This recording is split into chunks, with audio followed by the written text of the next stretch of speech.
Welcome to my channel online astro Karur TV வாழ்வின் வழிகாட்டி. Mobile எண் 8072125687. ஆன்லைன் அஸ்ட்ரோ கரூர் டிவி வாழ்வின் வழிகாட்டி.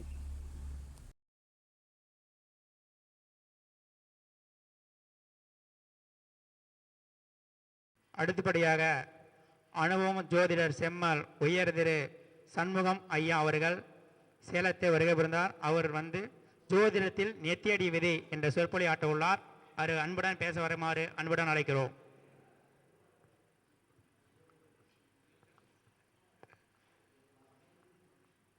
இரண்டாவது மாதம் கருத்தரங்கு வந்திருக்கும் அனைவருக்கும் நன்றி. ரவி ஜெயக்குமார் அவர்கள் புகழோடு வாழ வேண்டும், நோய் நொடி இல்லாமல் நல்லாக வாழ வேண்டும், மற்றவர்களை ஜோடம் மூலியமாக காப்பாற்ற வேண்டும், அவரும் வாழ வேண்டும். புகழ்தான் அவருக்கு அதிகமாக வர வேண்டும். அப்புறம் விதி இருந்தால் அவருக்கு பணம் வரட்டும். நான் ஜோடத்தை முறையாக கற்றுக்கொள்ளவில்லை, இயற்கையாக எனக்கு வந்தது. நான் அதிகம் படிக்கவில்லை, 2வது வரைக்கும் தான் படித்தேன். ஜோடம் 30 வருஷமாக பார்த்துக்கிட்டு இருக்கேன். ஒரு ஜாதகத்தை எடுத்ததுமே இப்படி பேப்பரை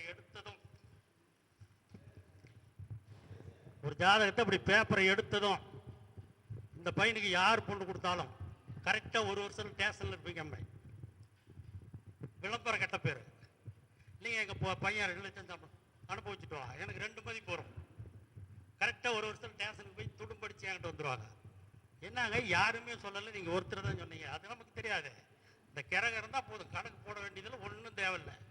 ராசி அம்சம் இருந்தால் அந்த குடும்பத்தில் பூரா வில்லங்கமும் என்கிட்ட வந்துடும். வில்லங்கத்தை சொல்லி காப்பாற்றுறது தான் தொழில், ஜோட தொழில். பிறப்பிலிருந்து கடைசி வரைக்கும் தெய்வத்தை நம்புகிறோம், அடுத்தபடியாக ஜோடத்தான் நம்புகிறாங்க. அந்த ஜோடத்தை நம்பும்போது நாம் தான் வாய் பேச தெரிஞ்சவங்க, தெய்வம் பேசுறதில்லை. அதனால் நம்மக்கிட்ட தான் விளக்கம் கேட்பாங்க. அந்த விளக்கம் கேட்கும்போது உண்மையை தான் சொல்லணும், பொய்யரை அதிகம் வரக்கூடாது. ஜோட வாயில்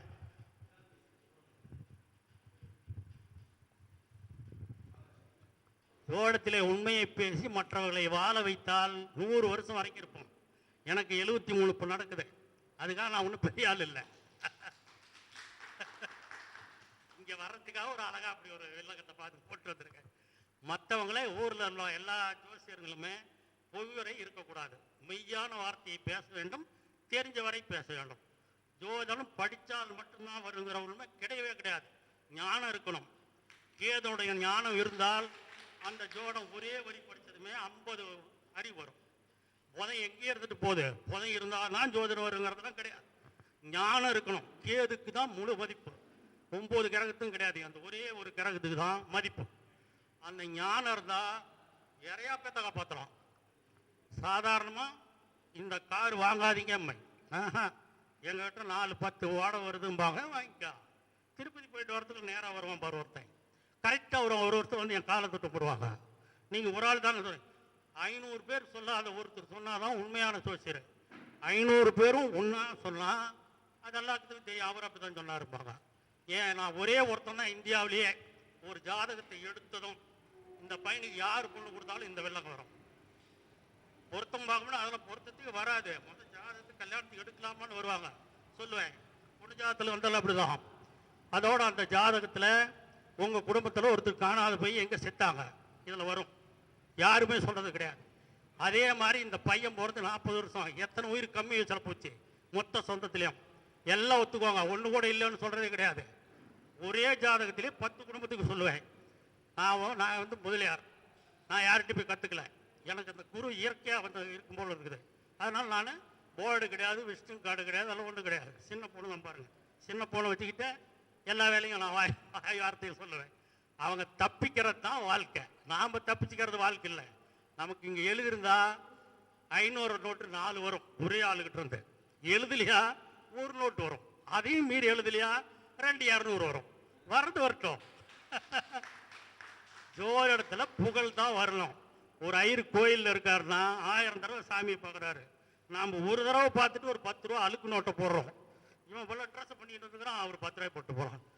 நல்லா ஒரு 50 ரூபாய் போட்டு வரணும். அவன் ஐயர் 1000 தடவை அந்த மூலஸ்தானத்தில் இருக்கிற தெய்வத்தை பார்க்குறாரு, அவருக்கு போகிறான். நமக்கா நம்ம ஒரு தடவை தான் போகிறோம். போனால் ஒரு 50 ரூபா போட்டு வந்தா அவர் அதில் தான் விருப்பம் இருக்கும். சாமிக்கிட்டே இருக்கிறையா, அது என்ன பார்த்துக்கோ, காசை போட்டு போ.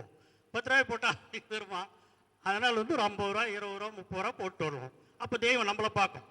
எத்தனையோ ஜாதகத்தில் வில்லங்கமான ஜாதகம் ஒன்று இருந்தால் திருப்பதி 50 தடவை போனீங்கன்னாலும் அந்த தெய்வம் உங்களை பார்க்காது. நீங்கள் தான் 10 தடவை கூட்டமே இல்லைங்க, நாங்கள் போன நேரம் அருமையாக பார்த்தோம்பாங்க. இங்கே வில்லங்கம் தீராது. வீட்டில் வந்து பழனிக்கு போனாலும் இப்படி தான். நீ எந்த கோயிலுக்கு வேணாலும் போங்க, எந்த தெய்வம் உங்களை திரும்பி பார்க்காது அந்த கிரகம் இருந்தால். அப்படியே இங்கே ஒத்துக்குவாங்க, இங்கே உட்கார இடத்துலையும் ஒத்துக்குவாங்க.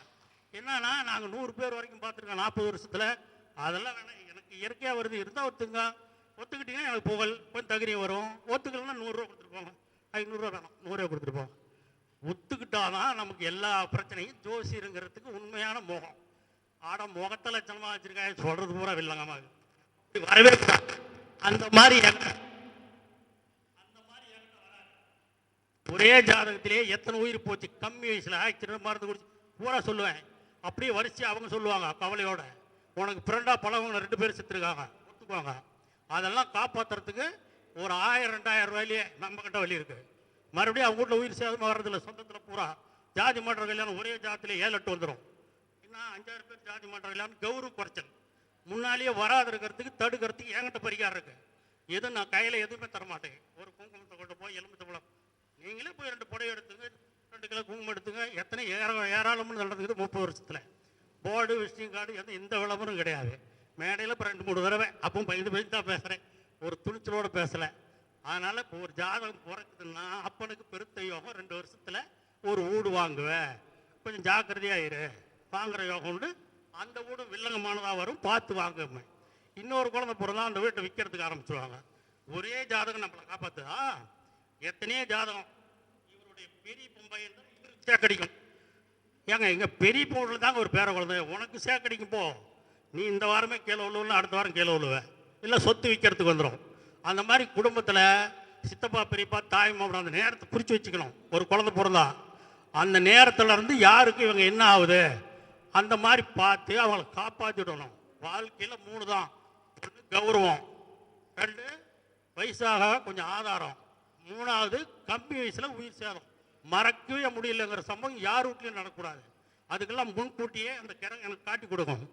உங்கள்கிட்ட தான் இல்லைங்க இந்த வருஷத்துலேயே கூட போகுது கூட்டம்பை வழி சொல்லுன்னு கேட்டால் தான் நாம் ஒரு 1000 ரூபாய்க்கு பரிகாரம் சொல்கிறோம். போய் 4 புடவை எடுத்து வச்சு கும்பிடு, அப்படியே தப்பிச்சுக்குவாங்க.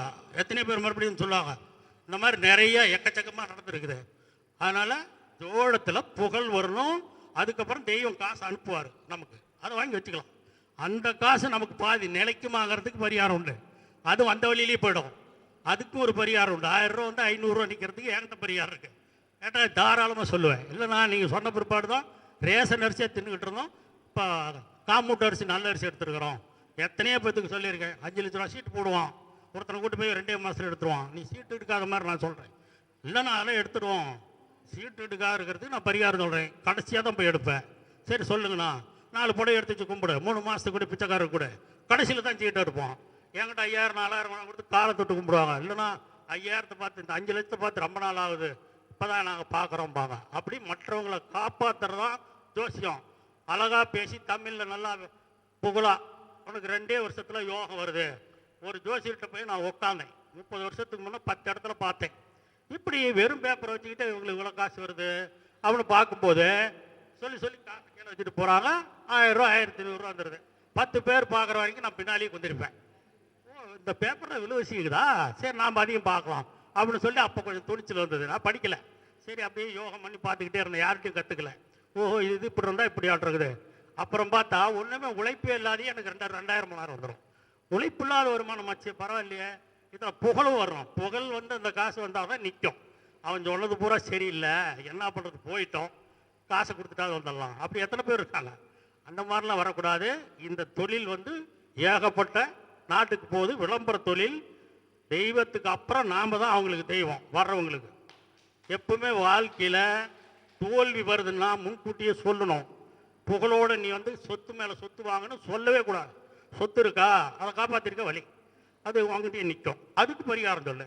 மீண்டும் நல்ல நேரம் தான் வாங்கிக்க வேணாங்களே. அதில் இருக்கு, வரும்போது வாங்கிக்க. இருக்குது நீ துணிஞ்சு போய் 10 லட்ச ரூபா பேங்கில் வாங்கிக்க. 10 லட்ச ரூபா கையில் இருக்குதா, ஒரு ஓட்டை வாங்கிக்க. அந்த 20 லட்ச ரூபா சொத்து 30க்கு விற்கும், 30 போயிடும். இப்படி எத்தனையோ குடும்பம் வீணாக போயிருக்குது. ஒரு ஜாதகத்தில் பெரிய தாத்தா வீட்டில் ஒரு குழந்தை பிறந்தா கூட இந்த வீட்டில் ஒரு சேக்கடிக்கும். ஏகப்பட்ட ஜாதகத்துக்கு நான் சொல்லியிருக்கேன். இது எங்கள் பெரிய தாத்தாவுடைய பேரெல்லாம். நீ என்ன ஆகுது, சின்ன தாத்தாவுக்கு எத்தனாவது பையன் நீ? அந்த அது வரும், கரெக்டாக சொல்லுவேன். ஆமாம், நான் கீழே விழுந்து 2 பல்லு போச்சு. இதில் வருதா? நம்ம பல்லு போயிடுச்சு தான், தலையில் உனக்கு ஒரு மிஸ்டேக்குமே, பல்லு தானே போயிடுச்சும்மா. ஒரு சிலர் 2 தடவை ஆப்ரேஷன் பண்ணலாமா. இப்படி எல்லாத்தையும் காப்பாற்றி விடுறது தான் ஜோசியம். காசை பிடிங்கி திங்கிறது ஜோசியம் இல்லை. அவங்களுக்கும் மனசு வந்தால் கொடுத்துட்டு போட்டோம். மீறி போனால் ஒரு 100 ரூபா சேர்த்து கொடுன்னு கேளு. ஒரு 10 நிமிஷம் சேர்த்து சொன்னோமா, 100 ரூபா சேர்த்து கொடுங்க, கொடுக்கலையே போய்கிட்டு. அவங்க தான் போய் அனுபவிக்கணும். நமக்கு அந்த 100 ரூபா வரதுலேயே 50 நிற்கும். எனக்கு 3000 வருதோ 1500 ரூபா கேரண்டியாக எனக்கு நிற்கும். எவ்வளோ வில்லங்கமான கெட்ட நேரம் இருந்தாலும். அதுக்கு என்ன தேவை? ஜோதிடத்தில் உண்மையை சொல்லணும். உண்மையை சொல்லி அடுத்தவங்களை காப்பாற்றி விடணும். அவங்க நல்லா இருக்கணும், அதில் கொஞ்சம் நாம் நல்லா இருக்கணும். நம்ம நிழற்பட்டு இந்த பையன் இருக்கான்னா இவனுடைய நிழற்புற இடமெல்லாம் முன்னுக்கு வந்துடும். இவங்க சோத்துக்கே டிங்கி அடிப்பாங்க. அதெல்லாம் ஈஸியாக நான் கண்டுபிடிச்சிருவேன். ஆமாம், உன் ஃப்ரெண்டுக்கு எத்தனை பேர் இருக்காங்க, எல்லாம் முன்னுக்கு வந்துட்டாங்கன்னு வருது. நீ 2-3 ட்ரெஸ் தான் வச்சுருக்கிற, உனக்கு நல்லா வர்றதுக்கு நான் வழி சொல்கிறேன். கேட்டாங்கன்னு சொல்ல வேண்டியதான். ஒரு 1000 ரூபா 500 ரூபா பறிக்கிறது தான். ஒன்றும் பெருசாக ஒரு கோழி பிடிச்சி விடு, கிடாயை பிடிச்சி விடு, போய் அங்கே பொங்க வை, அந்த வேலையும் நம்ம கிட்ட கிடையாது. எடுத்ததும் வரும். ஒரு குலதெய்வம் உனக்கு உண்மை இல்லை. ஆமாம், நான் அதெல்லாம் தொலைகிட்டே இருக்கிறோம், கிடைக்கல. சரி, குலதெய்வம் உண்மை இல்லை. உங்கள் அப்பன் கூட்டத்திலே அம்மா கூட்டத்திலே ஒருத்தர் காணாத போய் இது வரைக்கும் வரல, எப்போ செத்தாங்கன்னு தெரியல, யாரையா சொல்ல பார்க்கலாம். அதில் எனக்கு வரும். அப்போ இயற்கையாக நமக்கு வருதுன்னு அர்த்தம். மந்திரங்கிருந்து அந்த இடத்துக்கே நான் போக மாட்டேன். இங்கே வந்து தான் கோயிலில் பொட்டு வச்சேன். பொட்டு வச்சுக்கிட்டுலாம் ஜோசியம் பார்க்க மாட்டேன். கரெக்டாக சொன்னால் மந்திரவாதின்ட்டுருவாங்க இந்த காலத்தில். அதனால் பாம்பேயில் குழந்தை பிறந்திருந்தாலும் அந்த ஒரே கிரகம் ஒருத்தர் காணாத போய் வல்லம்பை. ஆமாம், எங்கள் சித்தப்ப காணாத போய் 20 வருஷம் ஆகுது, வரலீங்க. எப்படி இதில் வருதா? இதெல்லாம் தான் தெரியுது. அதுக்கப்புறம் எத்தனை உயிர் கப்பி வச்சால போச்சு, அவ்வளோ வருதா? இதெல்லாம் காப்பாற்றுறதுக்கு 100க்கு 100 வழி இருக்குது. அப்புறம் உயிர் போகிறதெல்லாம் வராது. 80-90 தான் நியாயமாக போவோம். ஒரு ஜாதகத்தில் எடுத்ததும் உங்கள் தாத்தா கீழே விழுந்ததும் மூச்சு போயிடுச்சாம்பை. ஆமாம், நான் இப்படி சொல்கிறீங்க, விழுந்ததும் ஒன்றும் இல்லை, இதில் வருதா? வருதும்பாங்க. அப்படி மற்றவங்களை காப்பாற்றுறது ஒன்று தான் ஜோடம். தெய்வம், தெய்வத்தை நாம் பிறப்புலேருந்தே கும்பிட்றோம், அது வேற. அது எல்லாத்தையும் திரும்பி பார்க்கணும்னா இந்த கிரகம் இருந்தால் தான் பார்க்கும். அது சாதாரணமாக பார்த்துறாது. நீங்கள் போய் அழகாக ஒரு வேஷ்டி துண்டு ஐருக்கு எடுத்து கொடுத்தாலும் உங்களை பார்க்காது. தங்கத்தேர் போய் இழுத்தீங்கன்னா கூட பார்க்காது. இந்த கிரகம் இருந்தால் அது முடிச்சு பார்க்கும். நமக்கு தேவைப்பட்டோம் வந்திருக்கான், பார்த்து அனுப்பலாம். வீட்டுக்கு போனது ஒரு மகிழ்ச்சி கிடைக்கும். ஒரு வருஷத்துலேயும் ஒரு நன்மை நடக்கும். எத்தனையோ பேர் கோயிலுக்கு போய் தெய்வம் திரும்பி பார்க்கலங்கிற ஜாதகம் என்கிட்ட நிறையா வரும். ஆமாம், நான் திருப்பதி 10 தடவை போயிருக்கேன், என் கூட வந்தவங்களாம் நல்லா இருக்கான், நான் வீணாக தான் இருக்கேன், எதுக்குமே வழி இல்லை, ரேஷன் தான் வாங்கி தின்னுட்டு இருக்கிறேன். அந்த மாதிரி எந்த கோயிலுக்கு போனாலும் தெய்வம் நம்மளை பார்க்கணும். அப்போ தான் நமக்கு ஆயுசு கட்டி காசு வரும், புகழ் வரும். சொந்த பந்தமெல்லாம் விலகினா கூட அங்கே போய் நம்மளை பாராட்டுவோம். நம்ம வீட்டுக்கு வர்றது கம்மியாக இருந்தால் கூட வெளியே போய் பாராட்டுவான். நான் உங்கள் வீட்டில் டீ குடிச்சிட்டு போனால் அதுக்கப்புறம் சண்டை குறைஞ்சி என் வீட்டில் வந்து டீ குடிப்போம். என்னண்ணா டீயெல்லாம் தர்றீங்க, வீட்டுக்கு போய் தினம் சண்டை வரும், குறைஞ்சி போச்சு. ஆனால் நான் டீயில் நான் ஏதாவது போட்டு கொடுத்தேனா? இல்லைண்ணா அதெல்லாம் ஒன்றும் இல்லை, நான் அப்படி நினச்சி குடிச்சிட்டு போனேன், வீட்டில் கொஞ்சம் வெள்ளம் குறைஞ்சி போச்சு. அப்படி எத்தனையோ இருக்குது. அதனால் நாம் ஒன்று இதில் ஒன்று கோயில் கட்டி கும்பலில் கட்டின கோயிலில் போய் நான் கும்பிட்டு வர்றேன். அது இயற்கை. எல்லாத்துக்கும் ஜோசியம் வந்தால் அது அடுத்தவங்களை காப்பாற்றுறதுக்கு முழுசாக வழி. அடுத்தவங்கள தான் காப்பாற்றணும் ஜோதிடத்தில். நம்மளை காப்பாற்றிக்க நமக்கு தெரியும்னா உண்மை பேசினா தானாக பணம் வருது, புகழ் வருது, துணிமணி வருது, நகை வருது. ஒரே வருஷத்தில் இந்த சொத்தெல்லாம் போயிடும். நான் 4 வீடு வாடகை வாங்குறோம்மா. ஒரு வருஷம் 1.5 வருஷத்தில் நீங்கள் தோக்க போகிறீங்க, ஜாக்கிரதையாக இருங்க, தொழிலை குறைச்சிக்கிட்டு இருக்கிற சொத்தை காப்பாற்றிங்க. கேட்க மாட்டாங்க. நான் அங்கே பார்த்தேன், இங்கே பார்த்தேன், 30 இடத்துல பார்த்தேன், இன்னும் நிறையா நீங்கள் சொத்து வாங்குங்க, அனுபவிச்சுட்டு வா. அனுபவிச்சுட்டு வந்தால் நமக்கு டபுள் மதிப்பு. அதுதான் ஜோதிடத்தில் சொல்லணும். யாருமே பொய் அரைக்கக்கூடாது. ஜோதிடத்தில் உண்மையை தான் பேசணும். உண்மையை பேசுனீங்கன்னா வாரிசுங்க பூரா நல்லா இருக்கும். நம்மக்கிட்ட ஆசீர்வாதம் வாங்குற அத்தனை பேர் நல்லா இருப்பாங்க. சித்தம் பெரிய பொம்பளைங்க எல்லாம் பொண்ணை கட்டி கொடுத்தா எல்லாமே திருப்தியாக இருப்பாங்க. பொய்யை பேசுனீங்கன்னா யாரும் திருப்தியாக இருக்க மாட்டாங்க. நமக்கு கண்ணு தெரியாது, 2 பல்லு முன்னால் இருந்து போயிடும், தலைவலி வரும், வயிற்று வலி வரும். டாக்டர்கிட்ட அப்பாலாவை எழுத்துறோம். ஒருத்தன் எஸ்கேஎஸ்ல கொண்டு சேர்த்தி அப்பாலாவுக்கு எழுத்துறோம். அந்த டாக்டர் வேம்பிடித்த ஒரு ஊரில் 200 பவுன் போட்டு பொண்ணு தரத்துக்கு நிச்சயம் பண்ணியிருக்காங்க. நிச்சயம் பண்ணி இப்போ இவங்க தம்பிக்கு நிச்சயம் பண்ணிருக்காங்க.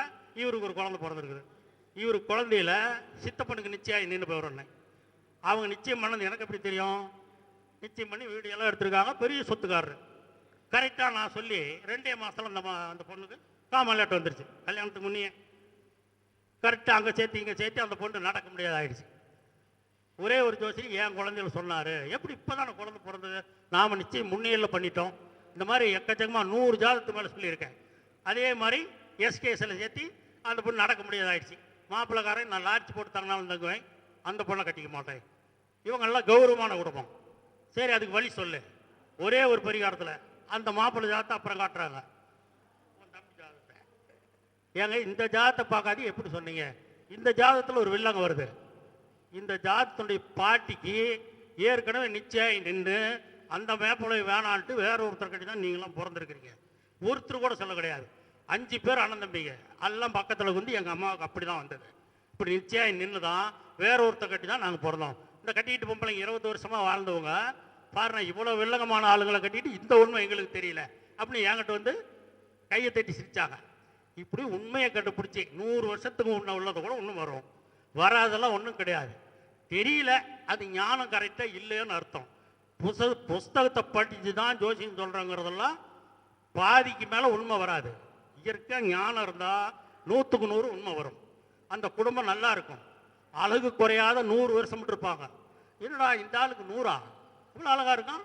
அப்படி கடவுளே நம்மளை திரும்பி பார்த்துக்கிட்டு இருப்பார் எந்த கோயிலுக்கு போனாலும். அப்படி நிறைய ஜாதகம் இருக்குது. நேற்று பெங்களூர்லேருந்து ஒரு ஜாதகம் கட்டத்தை மட்டும் வந்தாலும் சொல்லிச்சு. நீ ராசி கட்டத்தை மட்டும் அம்சம் சொல்லியா, உங்கள் பொண்ணுக்கு தலையில்னா ஒரு கிறுக்கு பிடிச்ச மாதிரி இருக்குன்னா அது நல்லா படிச்சிருக்குதுன்னா 1 வாரம் வேலைக்கு போது நின்றுக்குது, தலையில் ஒரு ஆபத்து இருக்குது.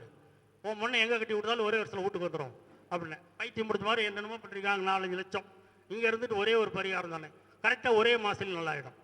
நல்லா நோட்டி அவன் எனக்கு 5000 அனுப்புவான். நான் கேட்கறது இல்லை, 5000 எனக்கு சாதாரணமாக வரும். அவங்க ரொம்ப நாளாக கவலைப்படுறது குறைச்சா அவங்க தராங்க. அந்த மாதிரி பேச வாய்ப்பளித்த ரவி ஜெயக்குமார் அவர்களுக்கு மிகவும் நன்றி. ஆரோக்கியத்தோடும் வயசானாலும் உடம்பு வயசாகாத மாதிரி இருக்கணும் என்னாட்டம் இந்த கலையரங்கம் அவர் மாமூலாக நடத்தணும். இன்னும் தகுதி இருந்தால் 1/2 மணி நேரம் பேசுவேன், கொஞ்சம் பயம். என் பேச்சை கேட்ட அனைவருக்கும் நன்றி. அதில் 2 வார்த்தை உங்களுக்கு பிரியம் இருந்தால் எடுத்து.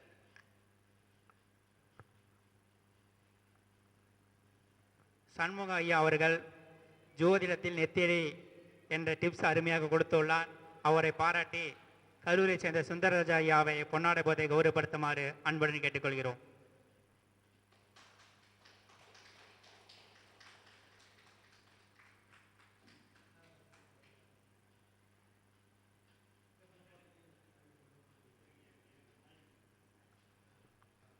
எங்கள் அன்பு அண்ணனுக்கு இது 2வது முறையாக பொன்னாடை போத்தி கௌரவிக்கிறோம்.